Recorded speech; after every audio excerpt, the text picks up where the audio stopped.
En attendant, mon ami, le maire du Perret, conseiller départemental, va nous dire quelques mots.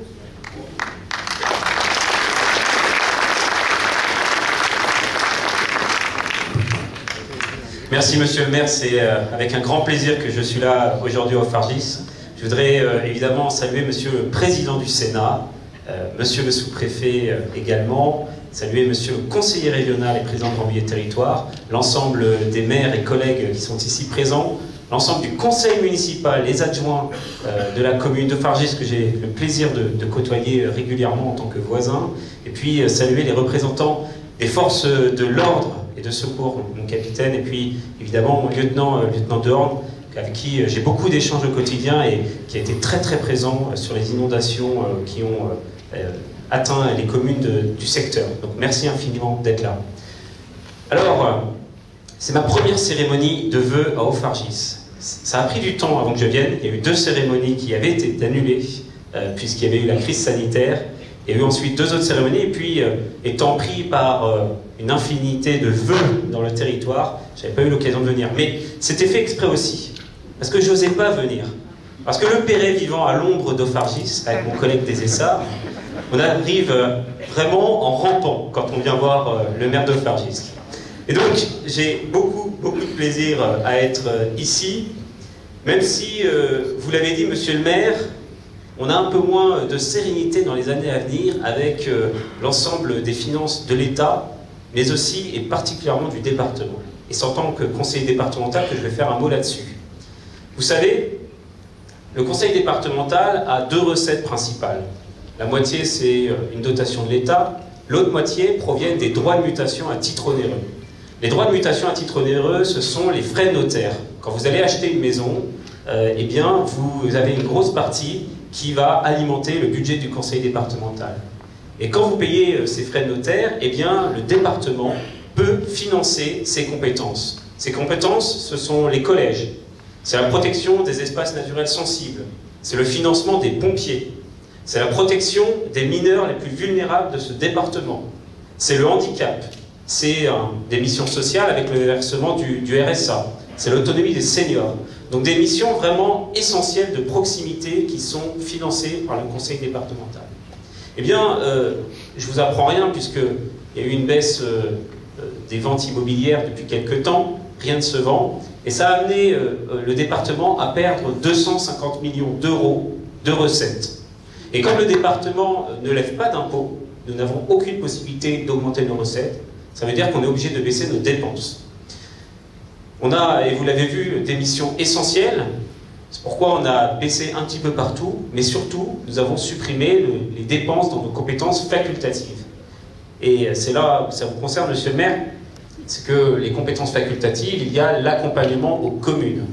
Donc je viens aujourd'hui avec les poches vides, mais Haut-Fargis a bien réussi à les vider aussi avec le temps, pendant pas mal d'années. Monsieur le maire l'a bien expliqué, on connaît les capacités de votre maire à aller récupérer des financements, donc je ne suis pas très inquiet. Il a quand même encore réussi cette année, puisqu'il a, malgré le contexte actuel, 53 000 euros de financement sur des luminaires et puis des radars pédagogiques qu'il y aura autour des écoles, un plateau surélevé aussi en face de la mairie, on financera le conseil départemental avec grand plaisir. Alors cette baisse des recettes, elle a un impact majeur parce que cela fait des années que les communes font face à des difficultés majeures. Il y a eu déjà le début de mandat avec la crise sanitaire, qui a été suivi d'une inflation très forte sur les matières premières, une pénurie des matériaux. Il y a évidemment eu la baisse la suppression de la taxe d'habitation qu'il y a eu sur la fin du mandat précédent. Il y a l'explosion des coûts énergétiques, la crise sur le gaz, sur l'électricité.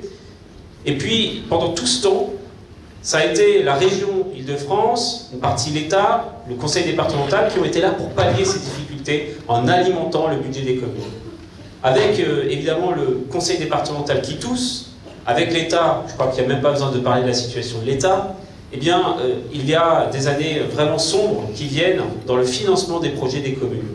Et on voit, en discutant avec un certain nombre de maires, que sur cette fin de mandat, les projets qu'ils avaient prévus d'inaugurer, les projets qu'ils vous avaient promis, eh bien, ils vont être obligés de les revoir. C'est pourquoi je voulais vraiment faire ce mot pour venir un peu excuser le conseil municipal et le maire, parce que c'est une situation qui est très très compliquée et il faut le saisir. Chacun d'entre nous, nous devrons faire des efforts parce que nous allons avoir à la fois des projets qui vont être diminués, mais peut-être qu'il y a certaines choses que les communes ne pourront plus faire. Alors, c'est pas très grave parce qu'au Fargis, monsieur le maire a très bien géré les comptes pendant de nombreuses années, que de toute façon il n'y a plus rien à faire au Fargis parce que vous avez déjà tout fait. Franchement, vous vous promenez, tout est enfoui, tout est propre. On a un petit peu de jalousie quand on est voisins, et c'est pour ça qu'avec monsieur le maire des Essarts, pendant que vous parliez, monsieur le maire, on était en train de dire qu'on allait peut-être fusionner en prenant votre commune. Ça nous réglera le problème, on vous entendra plus vous vanter pendant vos vœux, et au moins, nous serions bien tranquilles comme ça. Alors, vous avez de la chance d'avoir un maire comme Daniel Bonte. Nous, on a beaucoup de plaisir au sein du conseil communautaire à partager des moments avec lui. C'est le premier à nous appeler pour qu'on vienne déjeuner avec lui. Alors évidemment, c'est quelque chose qu'on ne peut pas refuser. Vous savez, moi je rencontre beaucoup de Fargusiens qui viennent opérer en Yvelines et je vois le bonheur qu'ils ont à me parler de leur mère, à me dire Daniel. Alors déjà, c'est déjà tout vu, je connais bien Daniel et j'ai toujours plaisir à le voir. Donc, vous avez de la chance parce que il est là depuis bientôt 40 ans et il n'est qu'à mi-mandat, puisque la famille Bonte, à eux deux, ont déjà 80 ans de mandat. Et donc je pense que voilà, vous avez encore de longues années devant vous. Merci à tous, je vous souhaite un grand bonheur pour cette année 2025, et puis le meilleur pour Fargis comme d'habitude. Merci à tous.